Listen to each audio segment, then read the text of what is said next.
السلام علیکم لسنرز، آئیے ایم راحت کی اس پراسرار اور ڈینجرس ناول تاریخ سفر کی چھٹی قسط سنتے ہیں۔ تو آئیے کہانی کا آغاز کرتے ہیں۔ اس کے بعد ایک بار پھر صبح ہوئی۔ میرے پورے بدن پر ایک بوجھ سا سوار تھا۔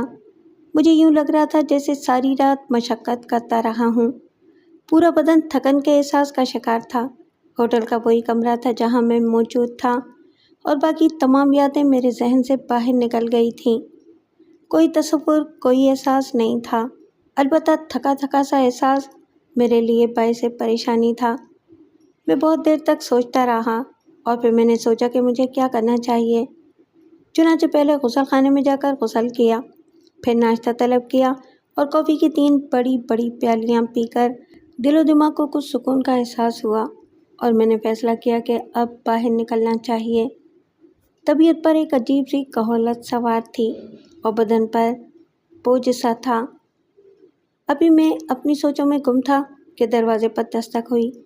میں نے سمجھا کہ ویٹر ہے، چنانچہ میں نے اسے اندر طلب کر لیا۔ دستک دینے والا شاہ رخ اور اس کے پیچھے راشیہ تھی۔ ان دونوں کو دیکھ کر دل کو بڑی تسلی کا احساس ہوا۔ میں نے پھیکی سی مسکراہٹ کے ساتھ ان کا استقبال کیا۔ شاہ رخ نے راشیہ سے کہا، مس راشیہ، میری ڈیوٹی ختم ہوئی، اس سے آگے کے معاملات آپ کو سنبھالنے ہیں۔ آپ سے اب رباط میں ملاقات ہوگی۔ ٹھیک ہے مسٹر شاہ رخ، راشیہ نے کہا۔ اوکے، شاہ رخ بولا اور باہر نکل گیا۔ مجھے یہ سب کچھ بہت عجیب سا لگا تھا۔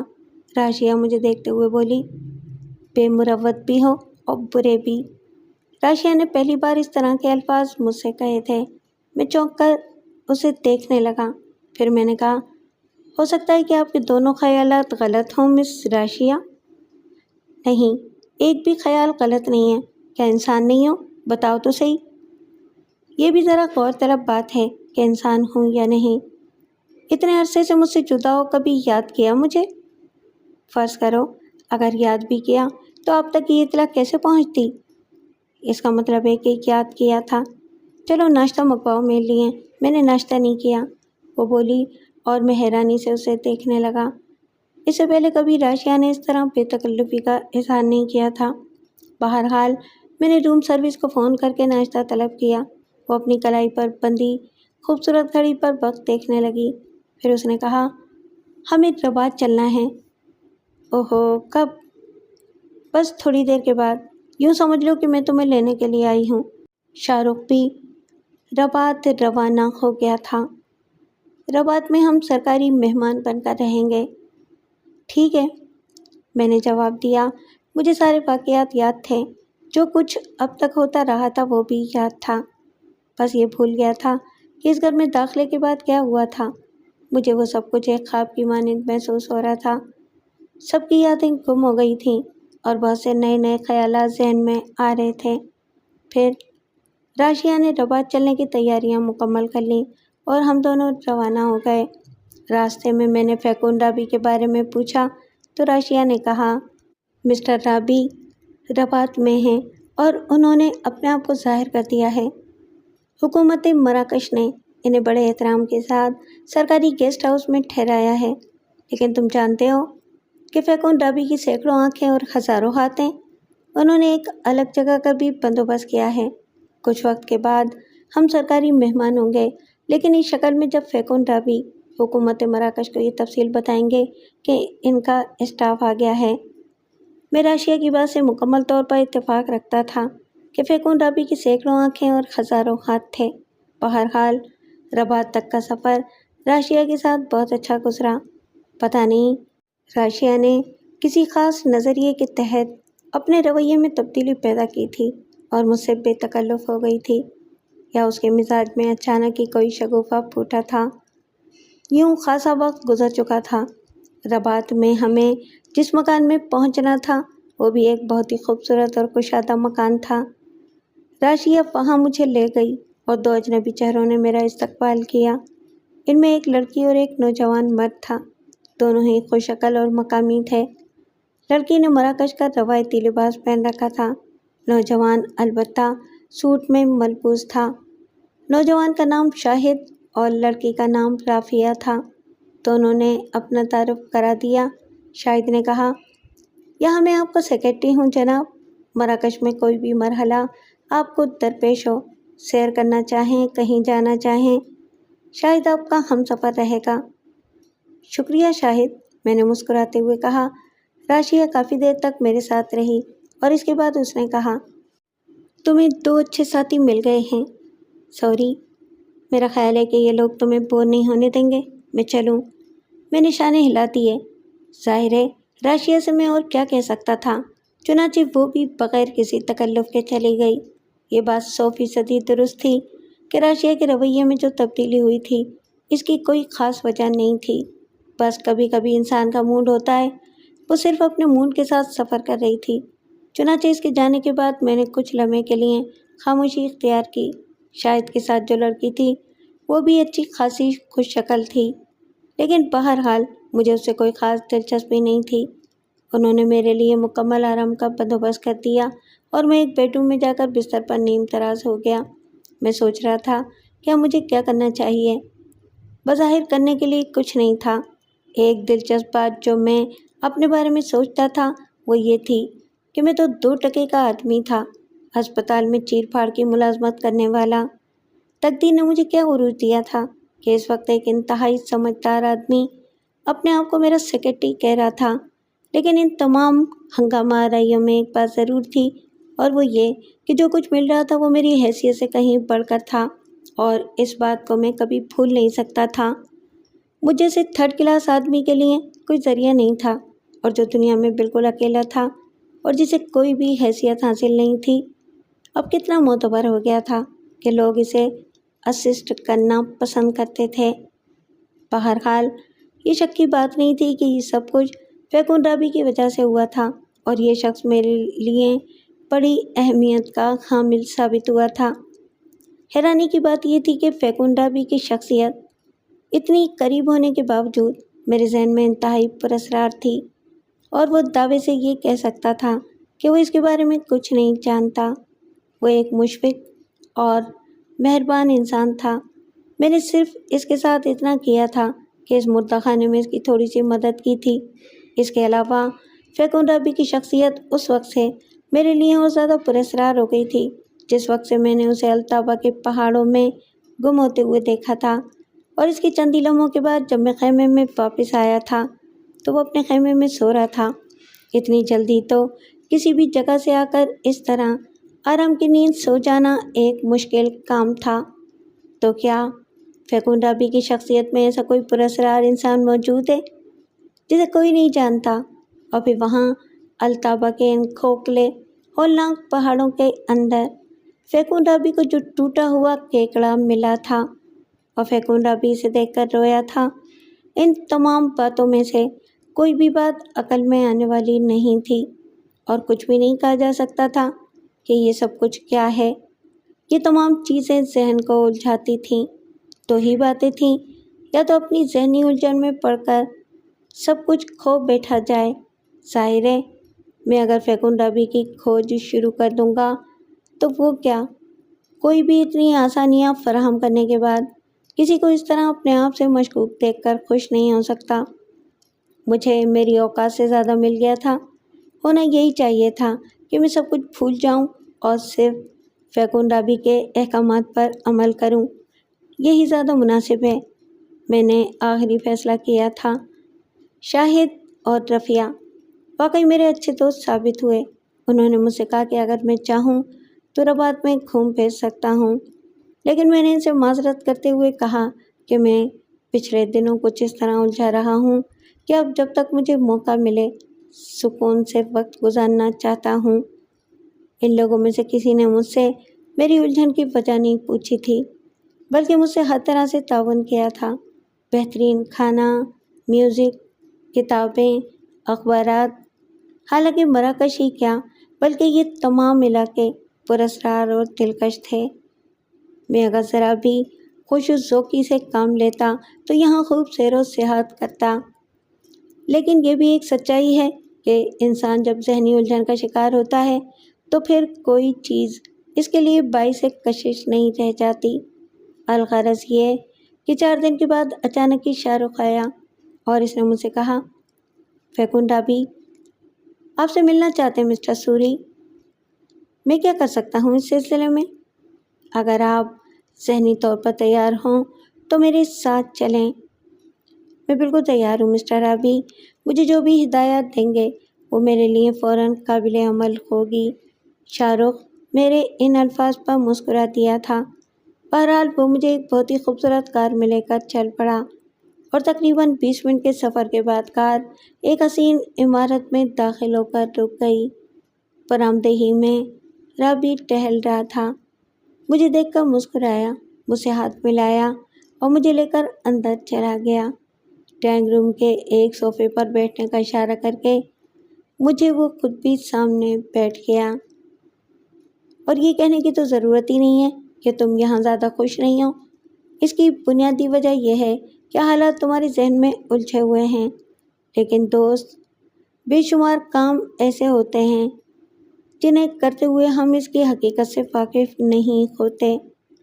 چونکہ یہ حقیقت کسی کے علم میں نہیں لائی جا سکتی، لیکن ہم اپنے تمام تر مفادات اسے سونپ دیتے ہیں، جس سے ہم دوستی کرتے اور جو ہمارا معاون ہوتا ہے، جیسے تمہارے لیے میں۔ چنانچہ اپنے ذہن کو الجھنوں سے پاک رکھو اور صرف کام کرو۔ اسے میرا حکم نہ سمجھنا بلکہ یہ ایک دوستانہ خواہش ہے۔ میں حاضر ہوں مسٹر رابی، میں نے ذرہ برابر اختلاف نہیں کیا ہے آپ سے۔ تم اتنے اچھے انسان ہو کہ میں الفاظ میں تمہاری تعریف نہیں کر سکتا۔ شکریہ مسٹر رابی۔ بہرحال کافی دیر تک رابی مجھ سے باتیں کرتا رہا۔ اس کے بعد اس نے کہا، اور اب ہم اپنے دوسرے مرحلے میں داخل ہو رہے ہیں۔ جی، میرے لیے کیا حکم ہے؟ ڈیئر تمہیں، فیکنڈا بھی نے کہا اور کسی سوچ میں ڈوب گیا۔ پھر نگاہیں اٹھا کر اس نے مجھے دیکھا، کچھ لمحے میری آنکھوں میں دیکھتا رہا۔ میں بھی اسے دیکھ رہا تھا۔ اچانک مجھے یوں لگا جیسے اسے ایک شدید جھٹکا لگا ہو۔ اس کے چہرے کے تاثرات میں تبدیلی رونما ہو چکی تھی اور اب وہ پوری طرح ہوش مندی سے مجھے دیکھ رہا تھا اور اس کی آنکھوں میں خیال نہیں، حقیقت رقص کر رہی تھی اور وہ گہری نگاہوں سے میرا جائزہ لے رہا تھا۔ اس نے میری آنکھوں کو اپنی مٹھی میں جکڑ لیا تھا اور ان کا بغور جائزہ لے رہا تھا۔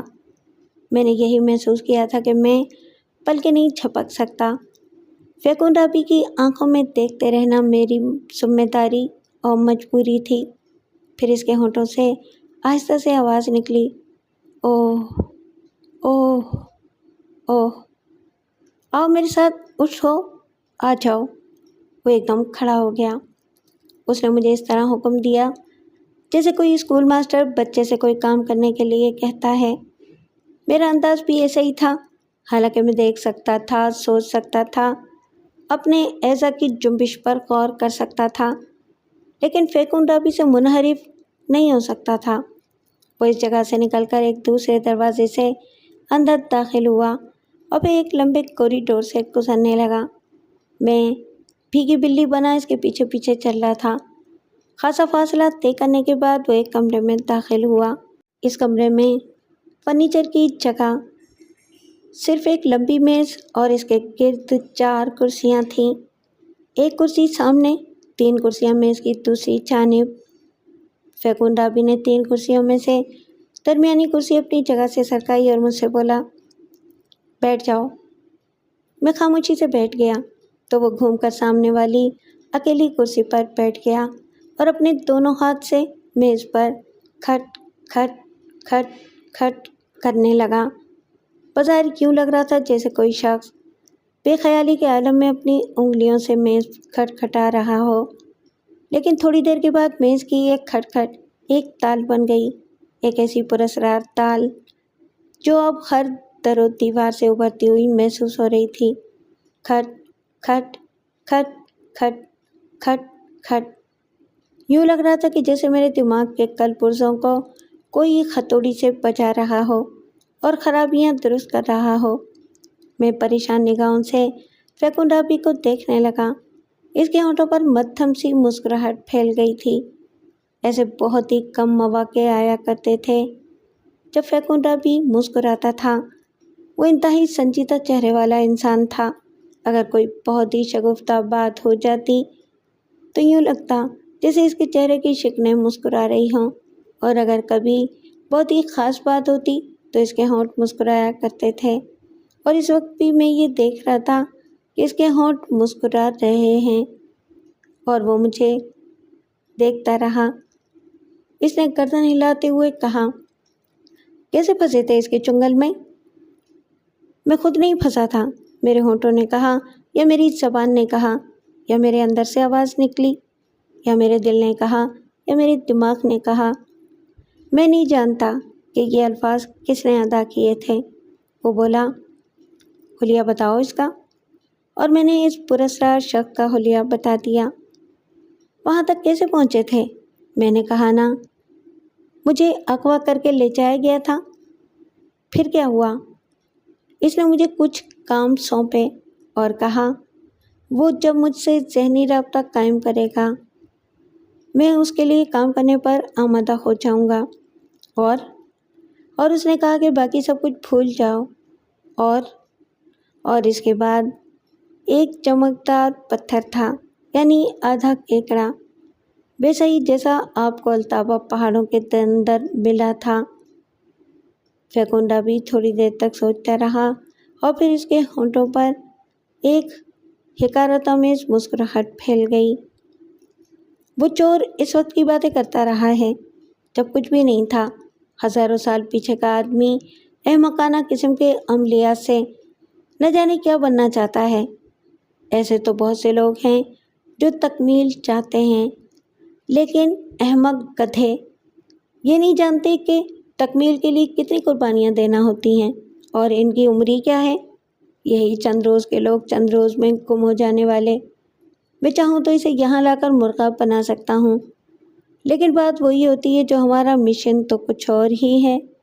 ہم دشمنیاں کرنا یا لوگوں کو خطرناک حالات سے دوچار کرنا نہیں چاہتے، اور تم بہت اچھے انسان ہو، بہت ہی اچھے۔ میں تمہیں بتاؤں، میں تمہیں کبھی بھی اس طرح کی زبان کھولنے پر آمادہ نہیں کر سکتا تھا۔ اس کے لیے مجھے بڑی مشقتوں سے گزرنا ہوتا، لیکن یہ بھی تمہارے خلوص کا امتحان تھا۔ تم اس کے نہیں میرے وفادار ہو، اور یہ بات کسی بھی شبے سے بالاتر ہے۔ تمہاری وفائیں اگر میرے ساتھ نہ ہوتیں تو تمہاری زبان اس طرح سے نہ کھل جاتی، کیونکہ اس نے تمہاری زبان اور تمہارا دماغ جکڑنے کی کوشش کی تھی۔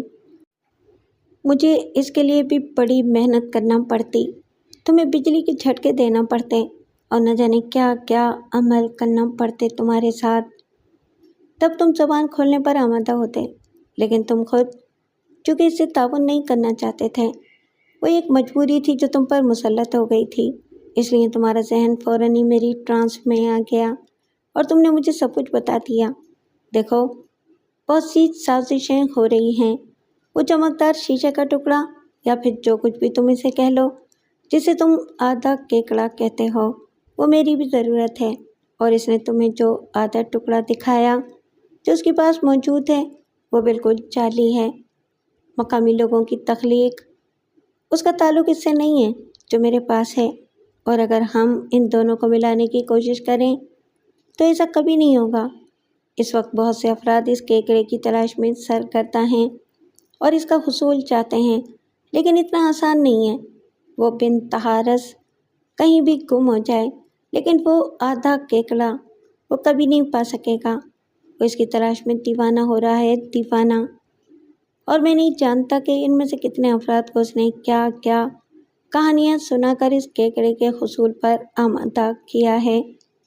کہیں پراسرار خزانے ہیں، کہیں خلاؤں کی تسخیر کے وعدے، کہیں مریخ، مشتری اور دوسرے سیاروں پر پہنچنے کی کہانیاں، جہاں انسان کی فطرت دیوانگی کی حدود کو چھونے لگتی ہے، لیکن حصول ممکن نہیں ہے۔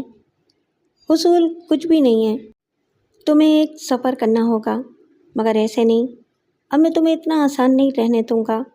تمہارے اندر جنگی صلاحیتیں بیدار کرنا بے حد ضروری ہے، تاکہ انہیں جو تم پر جسمانی طور پر قابو پانے کی کوشش کریں تو مشکلوں سے گزرنا پڑے۔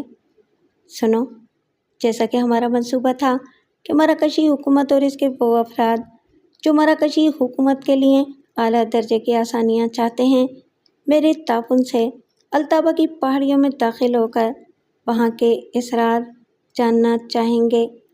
حقیقت یہی ہے کہ حکومتیں ہوں یا عام افراد، دولت سے سب کو عشق ہوتا ہے، اور حکومت مراکش کی تاریخ میں یہ بات درج ہے کہ الطابہ کی طویل و عریض پہاڑیوں کے سلسلے میں ایک ایسی دولت پوشیدہ ہے جو اگر کسی ملک کو حاصل ہو جائے تو وہ ملک 1000 سال تک اپنی معیشت کو مستحکم رکھ سکتا ہے۔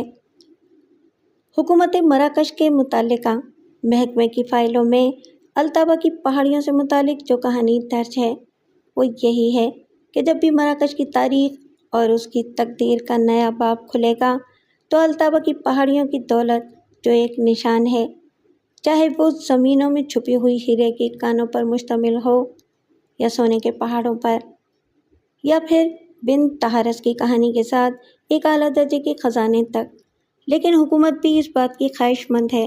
البتہ وہ اس کہانی کو بہت زیادہ پھیلا کر دشمنوں کو اس طرف متوجہ ہونے کا موقع نہیں دینا چاہتی، اس لیے بڑی صبر و سکون کے ساتھ خفیہ پیمانے پر کام ہوتا رہا ہے، اور اب بھی یہ کام جاری ہے۔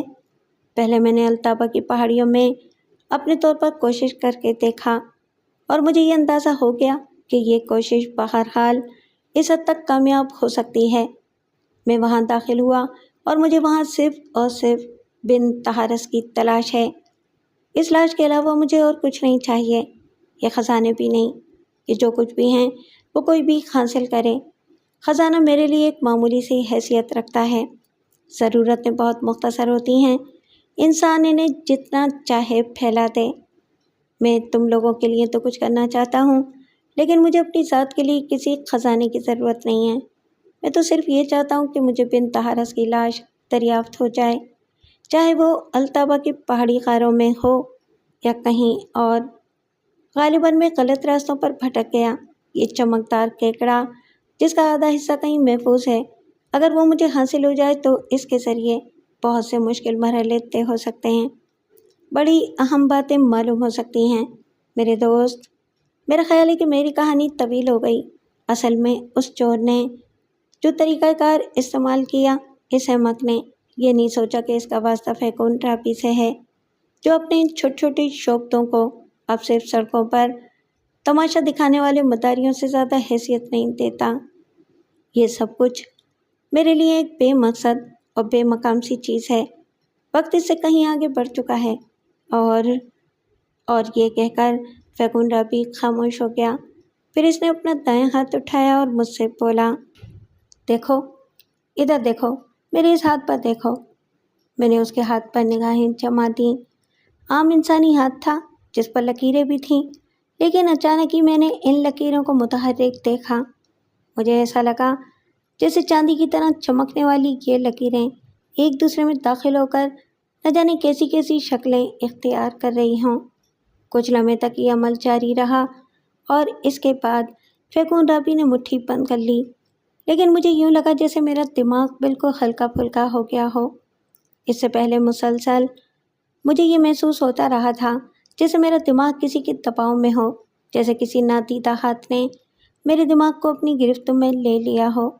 میں دیکھ سکتا تھا، سوچ سکتا تھا، سمجھ سکتا تھا، سن سکتا تھا، لیکن دماغ کا وہ بوجھ میرے لیے ناقابل فہم تھا۔ اب ایک دم میرا یہ دماغ ان تمام چیزوں سے ہٹ گیا تھا، اور ایک طرح سے مجھے آزادی حاصل ہو گئی تھی۔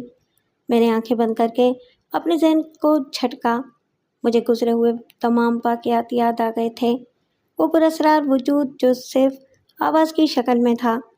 میں نے فیکون راپی کو اس کے بارے میں بتایا تو وہ ہنس کر بولا، ہاں، بالکل ظاہر ہے، چور ہمیشہ منہ چھپا کر سامنے آتے ہیں۔ اگر وہ کوئی صحیح انسان ہوتا، تم فکر مت کرو۔ دیکھو، میں تمہیں ایک بات بتاؤں، اصل میں ایک ایسی چیز ہے جو یوں سمجھو کہ میری ملکیت ہے، یوں سمجھو کہ میرا اسے گہرا تعلق ہے، دل و دماغ کے سارے وجود کا۔ وہ ایک حادثے کے تحت تقسیم ہو گئی ہے، اور اس کے بارے میں کچھ لوگوں نے معلومات حاصل کر لی ہیں۔ چاہے تم اس کا تعلق الطابہ کی پہاڑیوں سے سمجھو یا کسی بھی چیز سے، میں تمہیں صرف اتنا بتاؤں کہ وہ لوگ اس کی تلاش میں سرگرداں ہیں، ان میں سے کچھ ایسے ہیں جو عقل مند ہیں اور کچھ وہ جو بے وقوف عقل مندوں نے کہانیاں گڑھ کر بے وقوفوں میں پھیلاتی ہیں اور ساری جد و جہد بے وقوفوں کے سپرد کرتی ہے۔ میری وہ ملکیت جسے تم آدھا کیکڑا کہہ سکتے ہو کسی کے قبضے میں ہے اور مجھے اس کی تلاش ہے۔ وہ جس کے قبضے میں ہے اس کے بارے میں مجھے شبہ ہے کہ وہ بن تحارث ہے۔ سمجھ رہے ہو نا؟ بہت سی چیزیں تمہارے لیے بھی الجھن کا باعث ہوں گی۔ تم سوچو کہ بھلا یہ کیسے ممکن ہے کہ ایسی کوئی چیز بن تحارث کے قبضے میں ہو، وہ جسے ایک مردہ انسان، ایک ممی کہا جاتا ہے، اور جسے ایک زندہ انسان کی شکل میں نہیں بلکہ ایک لاش کی شکل میں حاصل کرنے کی کوشش کی جا رہی ہے۔ خود میں اس کی تلاش میں سرگرداں ہوں۔ سمجھ رہے ہو نا میری بات کہ میں کیا کہہ رہا ہوں؟ یہ درست ہے تو ان عقل مندوں نے جو کہانیاں پھیلائی ہیں ان کے بارے میں بتا چکا ہوں تمہیں۔ کہیں خزانوں کا نام ہے اور کہیں کچھ اور، کہیں کچھ اور وہ لوگ اس کی تلاش میں سرگرداں ہیں۔ لیکن حقیقت یہ ہے کہ ان میں سے کسی کو میری مدد حاصل نہیں ہے۔ میں تمہیں اس سلسلے میں سرگرم عمل رکھنا چاہتا ہوں۔ تم بے شک الجھنوں کا شکار رہو گے، پریشانیوں میں مستعد بھی ہوگے، اس کی تلاش میں تمہیں بہت سے مشکل مراحل سے گزرنا بھی ہوگا، لیکن یہ سچ ہے میں اس کے بارے میں ایک نیا سلسلہ ترتیب دینا چاہتا ہوں، ایک ایسا عمل کرنا چاہتا ہوں جس سے اس کی تلاش کا کچھ مقصد حل ہو سکے۔ لیکن تم ایک نیک نفس اور اچھے انسان ہو، تمہارے اندر وہ سب کچھ نہیں ہے۔ تم نے سائنسدانوں کے تیار کردہ روبوٹ دیکھے ہوں گے، مشینی انسان جو لوہے اور پلاسٹک سے بنائے جاتے ہیں، جن میں فائبر اور کچھ ایسی اشیاء استعمال کی جاتی ہیں جو انہیں مضبوط کرتے ہیں۔ لیکن اگر کسی زندہ انسان کو روبوٹ بنا دیا جائے تو یہ سائنسدانوں کے لیے ایک مضحکہ خیز بات ہوگی۔ لیکن ایسا ہو سکتا ہے۔ بہت عرصہ پہلے ایک انسان کو روبوٹ بنانے کی کوشش کی گئی تھی اور اس پر فلمیں بھی بنائی گئیں۔ اسے $6 ملین مین کا نام بھی دیا گیا، لیکن وہ ساری کہانیاں بچوں کے لیے تھیں۔ حکومت امریکہ اپنے طور پر بہت سے تجربات کر رہی ہے اور نہ جانے کیا کیا تیار کر ڈالا ہے اس نے، لیکن یہ سب ایسا عمل ہے جو بہت سی مشکلات سے گزرتا ہے۔ اس میں 90% کامیابی اور 10% ناکامی کا امکان ہوتا ہے، لیکن ایک ایسا عمل جسے 100% کامیابی کہا جائے یا زیادہ سے زیادہ 200% ناکامی، تو تمہارے خیال میں وہ کیسا رہے گا؟ میں خاموشی سے اس کی صورت دیکھ رہا تھا۔ میرے اپنے ذہن میں کوئی بات نہیں تھی۔ میں یہ نہیں کہہ سکتا تھا کہ یہ ہے اور یہ نہیں ہے، اور غالباً یہ بات فیکن رابی بھی جانتا تھا۔ چنانچہ اس نے کہا، ہاں بالکل ٹھیک، میں ایک چھوٹی سی صلاحیت دینا چاہتا ہوں تمہیں، وہ جو طویل عرصے کی مشقتوں کے بعد حاصل کی جا سکتی ہے، وہ تمہیں اپنے عمل کے ذریعے دے کر ایک تحفہ دینا بلکہ بخشنا چاہتا ہوں۔ سمجھ رہے ہو نا تم؟ میرے ہونٹوں پر مسکراہٹ پھیل گئی اور میں نے کہا، میں صرف ایک بات سمجھ رہا ہوں فیکن رابی۔ وہ ہنسنے لگا اور بولا، سوری۔ ہاں، آپ مجھے کتنے ہی احساسات بخش دیں، وہ میرے لیے احساس ہوں گے، لیکن جو آپ ہیں وہ آپ ہی رہیں گے مسٹر رابی۔ میں صرف ایک بات سمجھتا ہوں کہ جو کچھ آپ کہہ رہے ہیں وہ تمام تر سچائیاں ہیں۔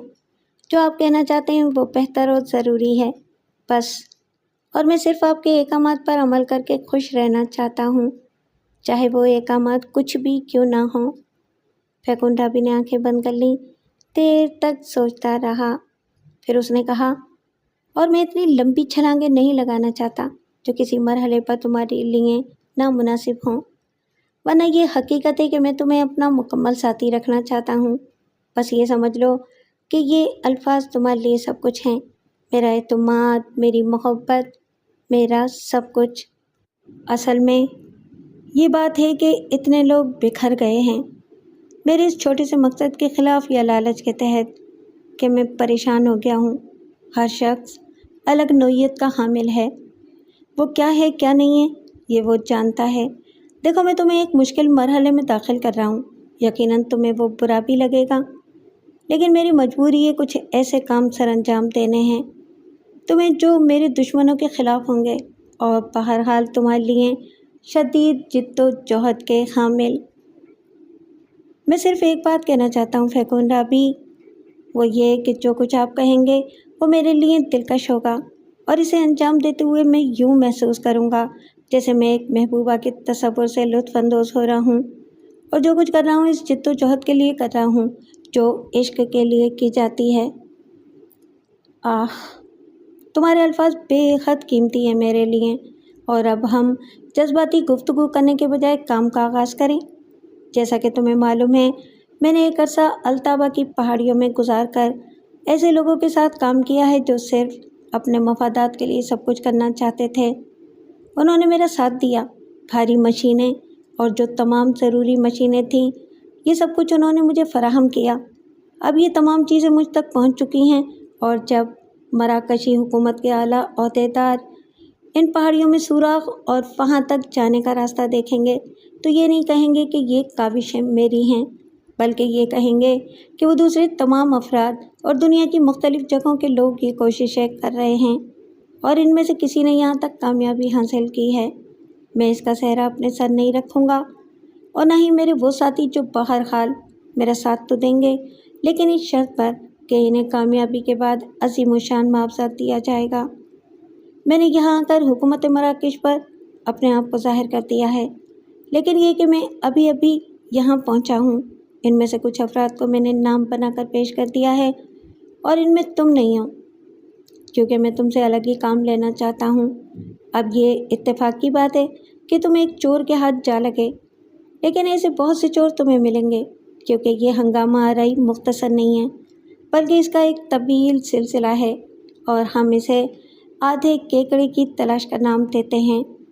یعنی یہ ہمارا کوڈ ورڈ بھی ہے، اور ہمارا مشن بھی، ہمارا مقصد بھی اور حقیقت بھی، کیونکہ ان ساری چیزوں کے پس منظر میں یہی ایک خواہش ہے، اور اس کا اظہار شاید میں تم پر اس وقت تک نہیں کرتا جب تک میرا مقصد پورا نہ ہو جاتا، لیکن اب چونکہ میں تمہیں ایک الگ مقام دے رہا ہوں، اس لیے یہ سب کچھ تمہیں بتا دینا بے حد ضروری تھا۔ میں فیکون رابی کے الفاظ سن رہا تھا، انہیں سمجھنے کی کوشش کر رہا تھا، کچھ سمجھ میں آیا اور کچھ نہیں، لیکن بہرحال میں صرف یہ جانتا تھا کہ وہ جو کچھ کہہ رہا ہے وہی بہتر ہے، اور اس سے آگے وہ کیا کرنا چاہتا ہے یہ میرے علم میں نہیں تھا۔ بہرحال اس کے بعد فیکون رابی نے 2 دن تک مجھ سے کوئی رابطہ قائم نہیں کیا۔ میں واپس اپنے اس مقام پر آ گیا تھا جہاں شاہد اور رافیہ میرے میزبان تھے۔ دل چاہا کہ رباط کے گلی کوچوں اور بازاروں کو دیکھوں۔ میں نے شاہد سے اس کا اظہار کیا تو وہ خوشی کے ساتھ تیار ہو گیا، اور پھر وہ مجھے رباط دکھاتا رہا جو جدید اور قدیم کا حسین امتزاج تھا۔ پھر 2 دن تک کی سیر کے بعد جب ایک شام ہم واپس پہنچے تو رابی کو میں نے اپنا منتظر پایا۔ رابی نے کہا، بہت عجیب و غریب صورتحال ہے، وقت کے ساتھ تمہیں ساری تفصیلات کا پتہ چلے گا۔ میں نے اس دوران بہت کام کیا ہے، بڑی معلومات حاصل کر لی ہیں، تمہیں شدید مشقت کا سامنا بھی کرنا پڑے گا، لیکن تم اس مشقت کے حامل ہوگے۔ آؤ میں آج سے تمہاری تربیت کا آغاز کر دوں۔ یہ 7 روزہ پروگرام ہے جو خود مجھے سر انجام دینا ہے، سمجھ رہے ہو نا تم؟ میں ایک ایسا مشن شروع کرنا چاہتا ہوں جو اپنے طور پر عجیب و غریب تجربے کا حامل ہو، اور یہ کام مجھے خود ہی کرنا پڑے گا، کوئی دوسرا اس میں میرا معاون نہیں ہو سکتا۔ معمول کے مطابق میں نے فیکون رابی کو اس بات کا بھی کوئی جواب نہیں دیا تھا۔ بہرحال وہ تیاریاں کرتا رہا۔ اس کا پروگرام تھا کہ اسی عمارت میں وہ اپنا کام کرے گا۔ ویسے کام کی نوعیت میں بالکل نہیں سمجھ سکا تھا۔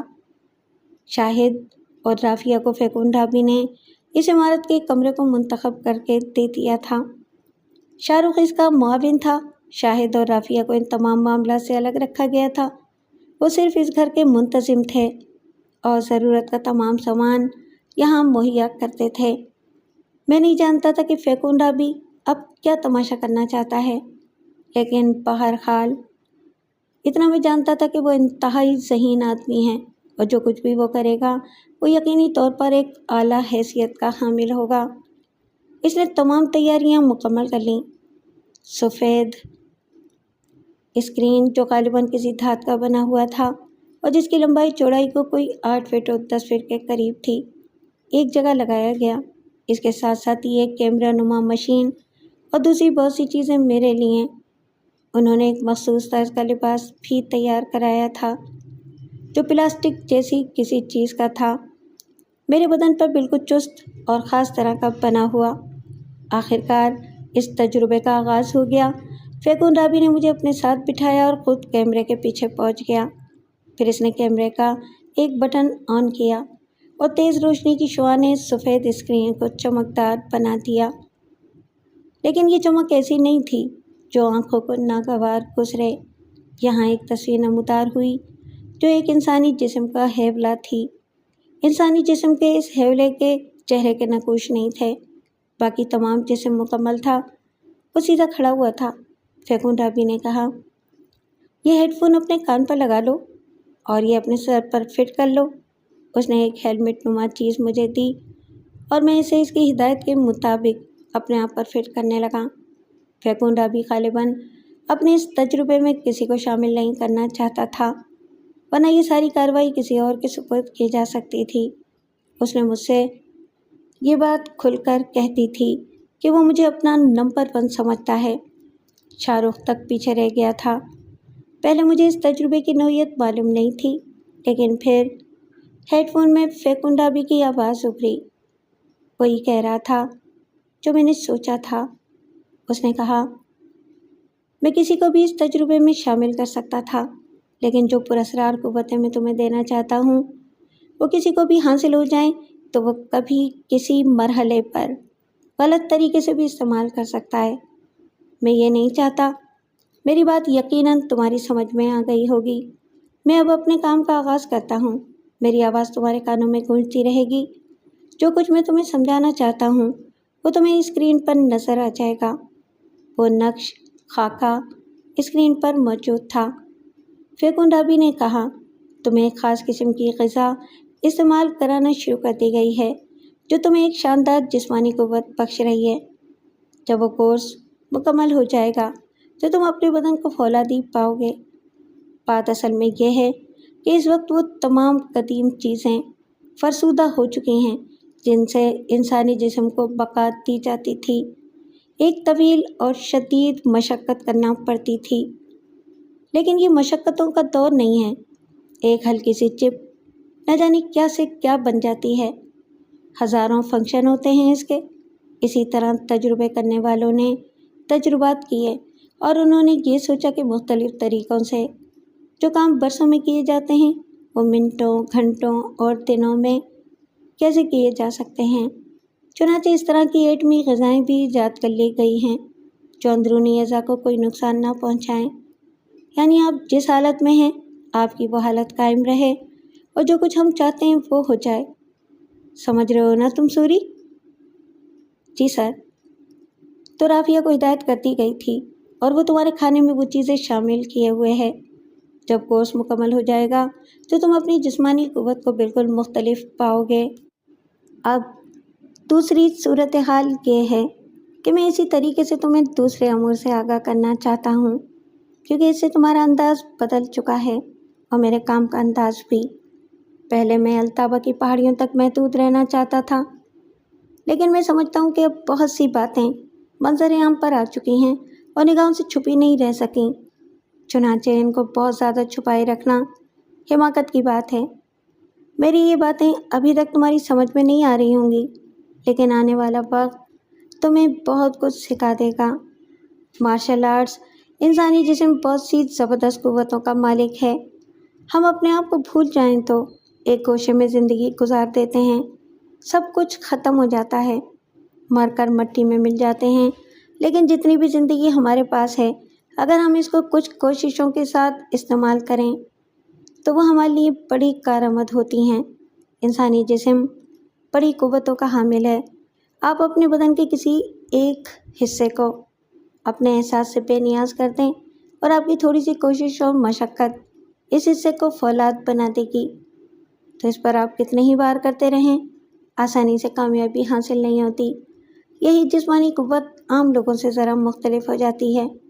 اس کے بعد مارشل آرٹس کی باری آتی ہے تو انسانی جسم کو دھوکے اور بہلاوے دے کر اگر نقصان پہنچایا جائے تو آپ محفوظ رہتے ہیں اور دوسرا آپ کا شکار ہو جاتا ہے۔ پھرتی، تیزی، برق رفتاری، صحیح وقت پر سوچنا، ان میں سے بہت سی چیزیں مارشل آرٹس کا حصہ ہیں۔ مارشل آرٹس سیکھنے کے لیے ایک طویل مشقت اور جد و جہد کرنا ہوتی ہے۔ اس کے مختلف مدارج ہوتے ہیں، لیکن اگر ہم اپنے جسم کو حملہ آور سے محفوظ رکھنا اور حملہ آور کو نقصان پہنچانا چاہیں تو اس کے لیے تھوڑی سی کوشش کی جا سکتی تھی، اور ضرورت نہیں ہے کہ ہم بنیادی طور پر اس کا انتظام کریں۔ اب دیکھو، تمہیں اس انسانی خاکے سے منسلک کر دیا گیا ہے۔ تمہارے سر پر جو ہیلمٹ ہے وہ در حقیقت اسکرین پر نظر آنے والے اس خاکے سے منسلک ہے۔ اس وقت تم یوں سمجھ لو کہ تمہارا جسم تمہارے سامنے ہے، اور اب جو یہ حرکات کرے گا وہ سمجھ لو کہ تمہارے ذہن میں فیڈ ہوتی چلی جائیں گی۔ اور تم جانتے ہو، ذہن ہی وہ واحد چیز ہے جو جسم کو ہدایات دیتا ہے، یعنی تمہارا جسم اب وہ ہدایات قبول کرنے والا ہے جو سامنے یہ خاکہ پیش کرے گا۔ میں سب کچھ سن رہا تھا، سب کچھ سمجھ رہا تھا۔ یہ جو کچھ کہا جا رہا تھا میرے بارے میں کہا جا رہا تھا۔ میری حیرت اور میرا اشتیاق بے حد شدید تھا، یہاں تک کہ اس خاکے نے اپنا عمل شروع کر دیا۔ ایک عجیب و غریب انسانی وجود میری تربیت کر رہا تھا۔ اس نے دونوں ہاتھ سامنے کیے اور ایک جھٹکے سے انہیں اوپر اٹھایا تو مجھے اپنے شانوں میں شدید دباؤ کا احساس ہوا۔ میں خاموش و ساکت بیٹھا ہوا تھا اور خاکہ متحرک تھا۔ وہ مختلف طریقوں سے ورزش کر رہا تھا، اور میں آپ کو یقین دلاتا ہوں کہ میرا پورا بدن ان ورزشوں میں مصروف تھا۔ یہ ایک ناقابل یقین عمل تھا۔ بہت سی دوسری باتیں بھی ذہن میں آ رہی تھیں، اور یہ ساری چیزیں میرا جسم قبول کر رہا تھا اور میری سوچیں آزاد تھیں۔ میں یہ سوچ رہا تھا کہ واقعی پردے کے پیچھے موجود یا اس نادیدہ آواز نے مجھے ہپنوٹائز کے ٹرانس میں لانے کی کوشش کی تھی، اور اس کے بارے میں فیکن رابی نے کہا تھا کہ وہ 1000 سال پیچھے کی باتیں ہیں جو وہ شک کر رہا ہے۔ فیکن رابی ان لوگوں سے 1000 سال آگے ہے۔ 1000 کوئی معمولی بات تو نہیں ہوتی۔ آنے والے 1000 سالوں میں تو شاید زمین پر انسانوں کی حکومتیں ختم ہو جائیں اور صرف مشینیں اپنا رد عمل ظاہر کریں۔ بہرحال خاکہ اپنے طور پر مختلف حرکات کرتا رہا۔ پھر میں نے اور بھی مناظر دیکھے تھے، 2 3 خاکے ادھر ادھر سے نکل کر مختلف طریقوں سے اس اسکرین پر موجود خاکے سے حملہ آور ہو کر لڑائی لڑ رہے تھے، اور یہ ان کے ساتھ مدافعت کرتا۔ میرا پورا وجود متحرک تھا اور میں ساکت تھا۔ ایسی کوئی بات سوچ کر ہی دماغ خراب ہو سکتا تھا، لیکن اس وقت میں پرسکون طریقے سے یہ ناقابل یقین تربیت حاصل کر رہا تھا، اور یوں بہت وقت گزر گیا اور میری یہ تربیت جاری رہی۔ آخرکار فیکن رابی نے مجھ سے کہا، اپنے وجود کو محسوس کرو، تھکن سے چور ہو گئے ہوگے۔ اور بلا شبہ مجھے ایسا ہی احساس ہوا جیسے میں بیٹھا بھی نہیں رہ سکتا اور کھڑا بھی نہیں ہو سکتا۔ میرے سارے مسلز پوری طرح متاثر ہو گئے تھے۔ میں نے بغیر کسی تکلیف کے رابی سے کہا، مسٹر رابی، میرا جسم اس وقت مفلوج ہے۔ ہاں، اب اس وقت اپنے ذہن کو حکم دو کہ وہ تمہیں اس جسمانی تھکن سے آزاد کر دے۔ تمہارا ذہن تمہاری مدد کرے گا۔ طریقہ نہیں جانتا میں نے کہا، سوچو، یہ سوچو کہ تمہیں کوئی جسمانی تھکن نہیں ہے، تمہاری تمام مسلز صحیح طور پر کام کر رہے ہیں، کیا سمجھے؟ میں نے ایک لمحے کے لیے اپنی ذہنی قوتیں اس احساس پر مرکوز کی کہ میں بالکل ٹھیک ہوں اور مجھے کوئی دقت پیش نہیں آ رہی۔ میرے اعضاء ٹھیک کام کر رہے ہیں اور سب کچھ ٹھیک ہے۔ چنانچہ میں اپنی اس کوشش میں ایک لمحے کے اندر اندر کامیاب ہو گیا، اور مجھے یوں لگا جیسے میری تمام تھکن پانی کی طرح ہو گئی ہو۔ میں نے کھڑے ہونے کی کوشش کی اور اس میں آسانی سے کامیاب ہو گیا۔ تب میں نے رابی سے پوچھا، کیا اب میں اپنے سر سے یہ ہیلمٹ اتار دوں؟ ہاں، بالکل آزاد ہو جاؤ، تمہارا کام مکمل ہو چکا ہے۔ بس کل سے تمہیں اپنی اس ورزش کی مشق کرنا ہوگی۔ چلو آؤ میرے ساتھ۔ میں فیکون رابی کے ساتھ اس کمرے سے باہر نکل آیا۔ ڈرائنگ روم میں پہنچنے کے بعد رابی نے ایک صوفے پر دراز ہوتے ہوئے کہا، اور اب میرے لیے کافی منگواؤ، میں تھکن محسوس کر رہا ہوں۔ یہ پہلا موقع تھا کہ فیکون رابی نے اس طرح بے تکلفی سے مجھ سے اپنی کسی ضرورت کا اظہار کیا تھا۔ میں خاموشی سے باہر نکل گیا اور اس کے بعد میں نے رافیہ سے کافی کی فرمائش کی۔ کچھ دیر کے بعد ہمارے سامنے کافی کے 2 کپ رکھے ہوئے تھے اور فیکون رابی اس کی چھوٹی چھوٹی سپ لے رہا تھا۔ کچھ لمحے خاموش رہنے کے بعد اس نے کہا، میں ان تمام چیزوں کو زیادہ اہمیت نہیں دیتا تھا، لیکن بات اصل میں یہ ہے کہ اب تمہیں جس ماحول میں داخل ہونا ہے، یا اگر یہ بھی نہ صحیح تو جس طرح تمہیں اس چور کے آدمی اپنے قبضے میں لے کر چلے گئے، اس طرح کے واقعات تمہیں آئندہ بھی پیش آ سکتے ہیں۔ میں صرف ایک بات جانتا ہوں کہ انسان کی جسمانی قوتیں بھی دوسری پراسرار قوتوں کی طرح بحال ہونی چاہیے۔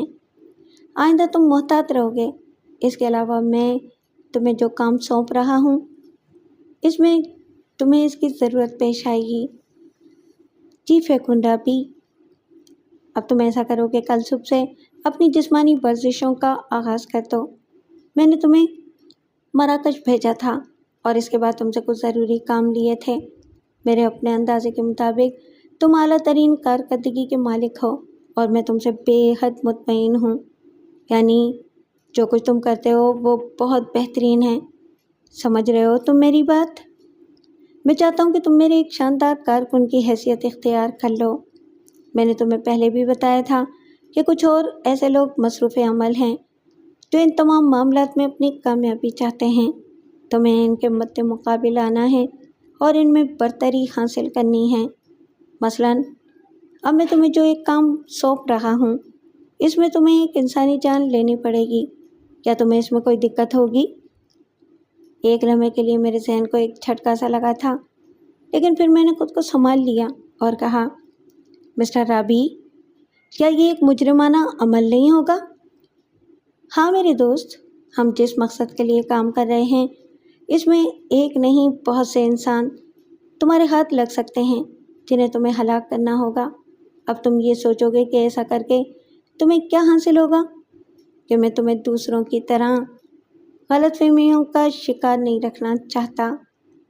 بس میں تمہیں یہ کہنا چاہتا ہوں کہ ہمارا جو مقصد ہے، اس کی تکمیل کا راستہ روکنے والوں کو ہمیں راستے سے ہٹانا ہوگا، اور ہماری اس جسمانی قوتوں کی بحالی، بلکہ یہ کہنا چاہیے کہ اس میں تبدیلی میرے اس مقصد کا ایک حصہ ہے۔ پھر بھی تم سوچ لینا، اگر تم اس سلسلے میں عمل نہیں کرنا چاہتے تو میں تمہیں مجبور نہیں کروں گا، لیکن اس کے لیے مجھے کسی کو تیار کرنا ہوگا۔ میں ذرا سا پریشان ہو گیا تھا۔ میری سمجھ میں نہیں آیا تھا کہ ایسا کوئی عمل میں کس مقصد کے تحت کروں۔ ابھی میں یہ سوچ ہی رہا تھا کہ رابی نے کہا، بات اصل میں یہ ہے کہ میرا یہ مشن زیادہ طویل نہیں ہے۔ اس مشن کی تکمیل کے بعد، جیسا کہ میں تم سے پہلے بھی کہہ چکا ہوں، کہ تمہیں یہاں زندگی گزارنے میں کوئی دقت نہیں ہوگی۔ دنیا کے جس ملک میں بھی رہائش اختیار کرنا چاہو گے، تمہاری دولت اس میں تمہاری مدد کرے گی۔ اپنی زندگی کو ایک حسین رخ پر لا سکتے ہو تم۔ سمجھ رہے ہو نا تم؟ جی، میں نے جواب دیا، لیکن یہ رات بڑی الجھنوں میں کٹی تھی۔ میں یہ سوچ رہا تھا کہ فیکون رابی تو بہت ہی امن پسند اور نفیس انسان ہے۔ کیا مجھے کسی انسان کی زندگی لینے میں کوئی پریشانی نہیں ہوگی؟ انہی سوچوں میں گم مجھے نیند نے آ لیا۔ دوسری صبح جب میں جاگا تو میری ذہنی کیفیت بدل چکی تھی، اور میں یہ سوچ رہا تھا کہ فیکون رابی مجھ سے جو کام لینا چاہتے ہیں وہ میں ہر قیمت پر سر انجام دوں گا، چاہے اس کے لیے مجھے اپنے آپ سے کتنا ہی کیوں نہ لڑنا پڑے۔ یہ ایک مضبوط اعتماد تھا جو مجھے اپنی ذات کے اندر سے ابھرتا ہوا محسوس ہوا تھا۔ ممکن ہے یہ بھی فیکون رابی کی ہی اپنی کوئی کوشش ہو۔ البتہ کتنی ہی بار میں یہ سوچنے پر مجبور ہوا کہ فیکون رابی روحانی قوتوں کا مالک ہے، یا پھر کچھ اور ایسی قوتیں جو روحانیت کا درجہ ہی رکھتی ہیں۔ بہرحال اس کے بعد میں فیکون رابی کی ہدایت کے مطابق مصروف ہو گیا۔ ایک گوشے میں پہنچنے کے بعد میں نے اپنے بدن پر چست لباس پہنا اور اس کے بعد ورزش کرنے لگا جو ورزش میں کر رہا تھا۔ میری سمجھ میں نہیں آ رہا تھا کہ میں کس طرح سے کر رہا ہوں۔ میرا جسم مشکل ترین مرحلوں سے گزر رہا ہے۔ اس سے پہلے ایسے عمل کے بارے میں سوچا بھی نہیں جا سکتا تھا۔ میں ان کارروائیوں میں مصروف رہا اور پھر اس کے بعد جب میں چونکا تو میں نے اپنے سامنے راشیہ کو کھڑے ہوئے دیکھا۔ راشیہ عجیب سی نگاہوں سے مجھے دیکھ رہی تھی اور اس کے بعد اس کی تالیاں گونج اٹھیں۔ میں نے ایک ڈھیلا ڈھالا لباس اپنے بدن پر کھینچ لیا اور راشیہ کو دیکھنے لگا۔ سوری، تمہیں تلاش کرتی ہوئی مختلف کمروں میں جھانک رہی تھی کہ نگاہ اس طرف اٹھ گئی اور تمہیں اس طرح مصروف دیکھا تو حیرت زدہ رہ گئی۔ بس یہ بھی فیکن رابی کا فیصلہ سمجھو۔ رابی، راشیہ نے گہری سانس لی اور پھر تھکے تھکے انداز میں بولی، ناشتہ منگواؤں اور یہ سب کچھ ختم کرو۔ راشیہ کا انداز ایسا تھا کہ میں اس کی بات ماننے پر مجبور ہو گیا۔ پھر میں نے تیاریاں کی تھیں اور راشیہ نے ناشتہ منگوا لیا تھا۔ ہم دونوں ناشتہ کرنے لگے۔ فیکن رابی دنیا کا پراسرار ترین انسان ہے۔ ہاں، یہ بے حد پراسرار ہے، راشیہ بولی بے اختیاری سے، اور مجھے رابی کے بارے میں بتاتی رہی۔ ناشتہ بھی جاری رہا۔ پھر اچانک ہی وہ اس طرح چونکی جیسے بجلی کا جھٹکا لگا ہو۔ وہ وحشت زدہ نظروں سے چاروں طرف دیکھنے لگی۔ اس کے چہرے پر شدید خوف نظر آ رہا تھا۔ میں حیرانی سے اس کی بدلتی ہوئی کیفیت کو دیکھنے لگا۔ پھر میں نے کہا، کیا ہوا راشیہ؟ کیا بات ہے؟ ہیں؟ میں جانا چاہتی ہوں۔ وہ اچانک ہی اپنی جگہ سے کھڑی ہو گئی۔ کافی کی پیالی سے اس نے صرف چند گھونٹ لیے تھے۔ مس راشیہ، کیا بات ہے؟ میں یہاں نہیں رکنا چاہتی، میں جا رہی ہوں، اس نے کہا اور اس کے بعد مجھ سے کچھ کہے بغیر تیز رفتاری سے کمرے سے باہر نکل گئی۔ میں اس کی اس حیرت ناک کیفیت پر غور کرتا رہ گیا تھا۔ پچھلے کچھ دنوں سے راشیہ ایسی ہی کیفیت کا شکار تھی۔ پہلے اس کا انداز بہت بولڈ اور سمجھ میں نہ آنے والا ہوتا تھا، لیکن اب وہ مجھ سے فیکن رابی تک کے بارے میں گفتگو کر لیا کرتی تھی اور کھل کر اپنے جذبات کا اظہار بھی کر دیا کرتی تھی۔ میں نہیں سمجھ رہا تھا کہ وہ میری جانب کیوں متوجہ ہو رہی ہے۔ میرا اپنا تجربہ تو اس سلسلے میں کچھ تھا ہی نہیں۔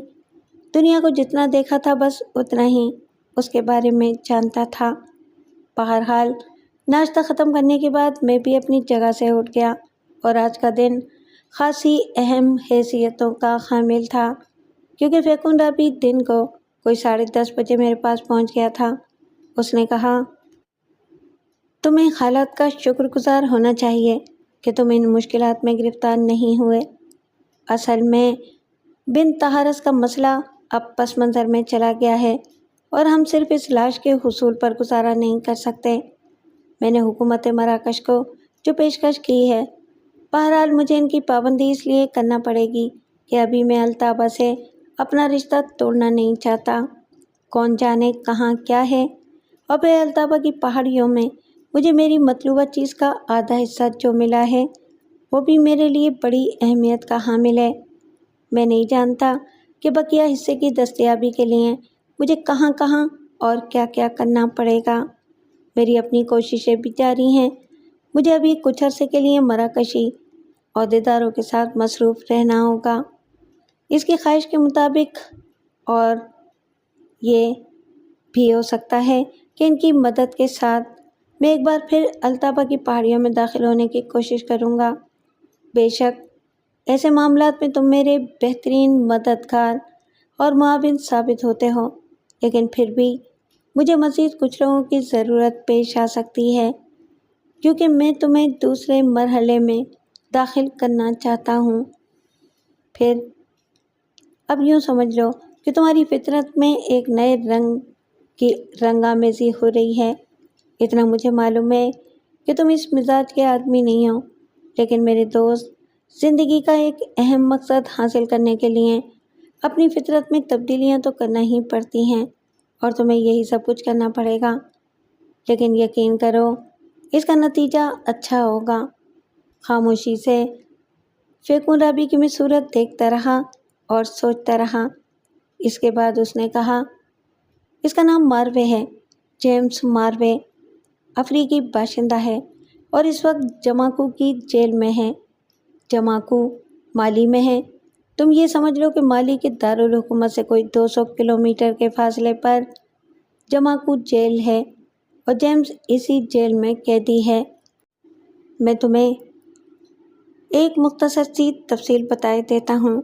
کچھ عرصہ پہلے ایک خبر اخبارات کی زینت بنی تھی اور وہ یہ کہ خلا میں ایک خلائی لیبارٹری تباہ ہوئی تھی۔ اس خلائی لیبارٹری کے بارے میں کسی کو یہ پتہ نہیں تھا کہ یہ کون سے ملک کی ملکیت ہے، لیکن جب دنیا کے 3 ملکوں نے اس کا تجزیہ کیا تو پتہ چلا کہ یہ ایک انتہائی تباہ کن مادوں سے لیس تھی اور یہ جس مشن پر بھی جا رہی تھی وہ کوئی صحیح مشن نہیں ہو سکتا تھا۔ اس میں تجرباتی آلات کے بجائے ایسا مواد موجود تھا جو اگر کسی سیارے پر پہنچ جاتا تو وہاں تباہی کے بادل چھا جاتے۔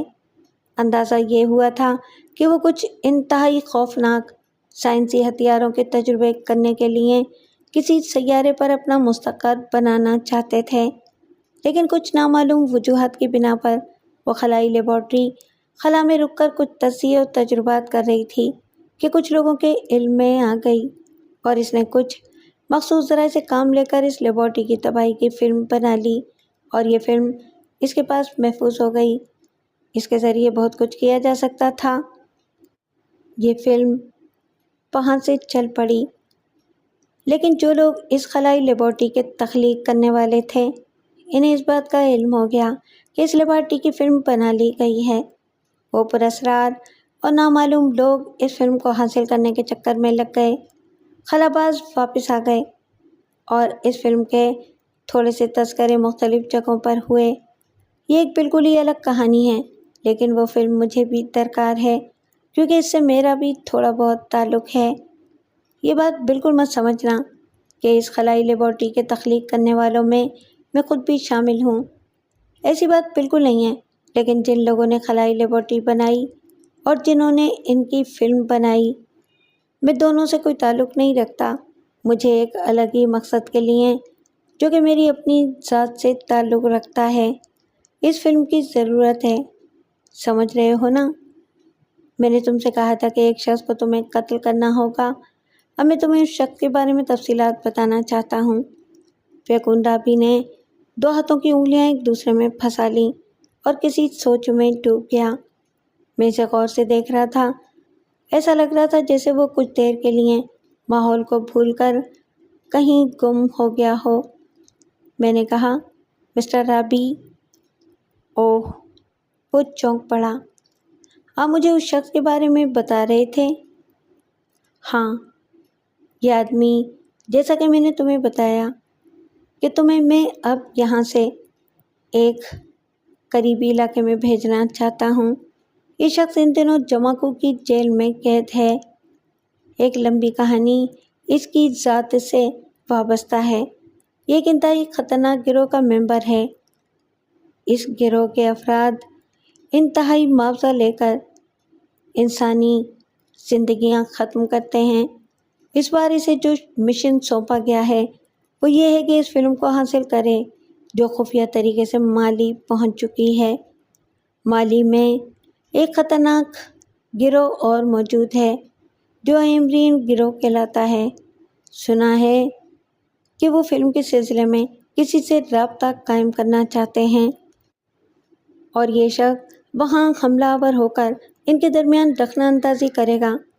مطلب یہ ہے کہ ہم اس شخص کو اپنے کام کے لیے بہتر نہیں سمجھتے اور اسے راستے سے ہٹا دینا ہمارے حق میں بہت بہتر رہے گا، کیونکہ اگر وہ فلم ایمرسن تک پہنچ جاتی ہے تو کم از کم ہمیں وہاں سے اس کا دوسرا پرنٹ مل سکتا ہے۔ اگر ایسا نہ ہوا تو پھر تمہیں یہ ہدایت کی جاتی ہے کہ تم اس فلم کو حاصل کرنے کی کوشش کرنا۔ یہ میرے لیے بے حد ضروری ہے۔ بہرحال میں نے یہ تمام تفصیلات سنی اور پھر کہا، تو مجھے مالی روانہ ہونا ہے؟ ہاں، شاہ رخ اس کے لیے سارا بندوبست کر دے گا۔ تمہیں فکر مند ہونے کی ضرورت نہیں ہے۔ مالی روانہ ہونے کے لیے تھوڑی سی تیاریوں کی ضرورت ہے اور باقی سب ٹھیک ہے۔ اس کے علاوہ میں تمہیں یہ بتاؤں کہ… ایک منٹ مسٹر رابی، میں نے منہ اٹھا کر کہا۔ ہاں، کیا یہ شخص مالی میں موجود ہے؟ میں نے تمہیں جمع کو جیل کا حوالہ بے مقصد نہیں دیا۔ وہ اس وقت جمع کو جیل میں آرام کر رہا ہے اور اس وقت کا انتظار کر رہا ہے جب یہ ایمرسن گروہ کے خلاف اپنے کام کا آغاز کرے گا۔ میں تمہیں کچھ نام دوں گا جو وہاں تمہاری مدد کر سکتے ہیں، لیکن عارضی مدد پر تمہیں ایک ڈرامہ کرنا ہوگا۔ وہ کیا؟ تم ایک سرفریب سیاح کی حیثیت سے مالی میں داخل ہوگے اور وہاں کچھ ایسے عمل کرو گے جس کی بنیاد پر تمہیں جیل بھیج دیا جائے گا۔ جیل میں تمہیں اس شخص کو تلاش کرنا ہے اور یہ تمہارے لیے مشکل نہیں ہوگا۔ جیمز ایک مشہور آدمی ہے، کم از کم جیل کی حد تک، لیکن کوئی بھی اس کے بارے میں یہ نہیں جانتا کہ اس کی اصلیت کیا ہے۔ تم سمجھ رہے ہو نا میری بات کو؟ جمع کو جیل میں بڑی حیثیت حاصل ہے اسے۔ اس جیل کا تمام تر نقشہ تمہیں فراہم کر دیا جائے گا تاکہ جب تم اسے قتل کرو گے تو اس کے بعد تمہیں کہاں گزر بسر کرنی ہوگی۔ اس کے لیے ہمارے پاس بہترین پلان موجود ہے۔ میں نے ایک ٹھنڈی سانس لی، لیکن بہرحال میں نے ڈاکٹر رابی سے کچھ نہیں کہا تھا۔ اس کے جانے کے بعد لنچ کے وقت جب شاہ رخ وہاں پہنچا اور اس نے مجھ سے کہا کہ ڈاکٹر رابی نے بقیہ معاملات کے لیے مجھے تمہارے پاس بھیجا ہے، تو میری زبان بند نہ رہ سکی۔ میں نے کہا، مسٹر شاہ رخ، میری ذہنی کیفیت بہتر نہیں ہے۔ کچھ سوال میرے ذہن میں مچل رہے ہیں جن کی تفصیل میں آپ سے معلوم کرنا چاہتا ہوں۔ ہاں ہاں ضرور۔ اصل میں تم ہمارے لیے اس قدر اہمیت اختیار کر چکے ہو کہ ہم تم سے ذاتی تعلق محسوس کر رہے ہیں۔ بات صرف اتنی سی ہے کہ ہم آپس کے لوگ ہیں اور ڈاکٹر رابی ایک ایسی شخصیت جس کے بارے میں کوئی بھی آخری بات نہیں کہی جا سکتی۔ میں اس وقت تم سے یہ کہنے میں حق بجانب ہوں کہ ڈاکٹر رابی بہت اچھا انسان ہے اور ابھی تک کوئی ایسی رپورٹ نہیں ملی کہ اس نے کسی کو کوئی تکلیف یا نقصان پہنچایا ہو۔ لیکن ایک یہ بھی ٹھوس حقیقت ہے کہ وہ ایک انتہائی پراسرار شخصیت ہے اور کوئی نہیں جانتا کہ کب اس کی شخصیت میں کوئی تبدیلی رونما ہو جائے۔ بے شک بیشتر مواقع ایسے آئے ہیں جب ہم نے اسے ایک شفاف انسان پایا ہے۔